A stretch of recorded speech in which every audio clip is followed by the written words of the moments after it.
Hi, so I've just got to my outdoor sowing into my veg beds. Ran out of time yesterday.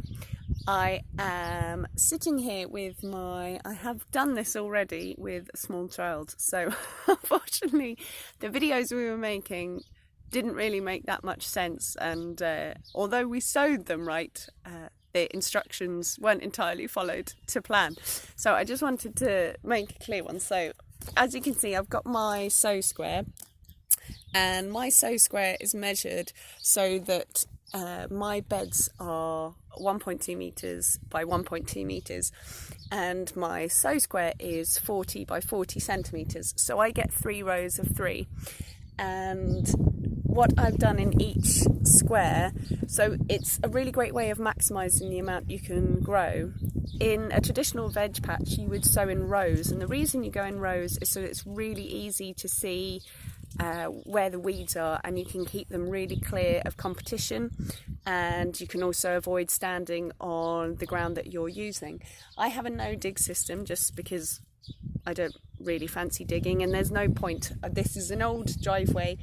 It's just quite deep compost, but it's all compost.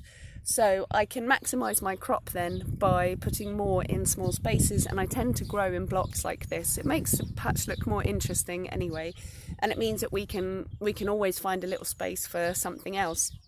In one square, I've made 16 little divots, and we've put a seed in each. We've watered each divot first. That's the important thing with carrots. Water the hole first, or if you're sowing in a trench, you can just use a cane and make a line, and then once you've put the seeds in, you just cover the line like that, if you can see, and then the soil fills the trench back in. But water before you put the seed in, and then carrots get off to a flying start. And then I've put the seed into the divot, and then we've just covered it with a very light layer of seed compost. That's just because I have it and I want my carrots to get going. Tractor.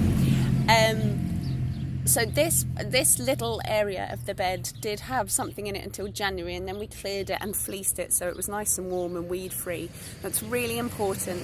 If your patch has been open, make sure that you've cultivated it nicely enough that there isn't any competition from weeds. Now, whether you do that by digging and then mulching and adding compost and mixing it in, or if you have a no dig system and you literally just add another layer of mulch, so good compost or manure, and then you need at least 7 to 10 centimetres as a mulch to smother any weeds, and that's the basis for no dig system.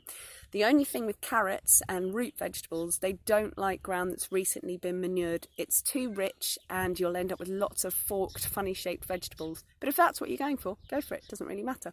And the other thing I just wanted to show you when I'm sowing with children, I have these that I got they were just from B&Q. You can get them online, and they have a spinny dial, so you can spin the dial to the size of your seeds, and carrots are particularly small, and because I'm doing it in squares, I don't want to sprinkle along a trench and then thin out. That always seems like such a waste. So it's much easier for little hands to put one tiny seed in one little place. And that's carrots. Because I've watered the hole, I won't water these in now, they're too small, and as soon as I can see them coming, then I might start very finely watering them. But you just have to be careful. And now in the new bed that we built, I'm going to do some spring onions and some lettuces and some leaf salad. So I'll get 16 spring onions and plenty of leaf salads, and then 4 cut and come again lettuces. Okay.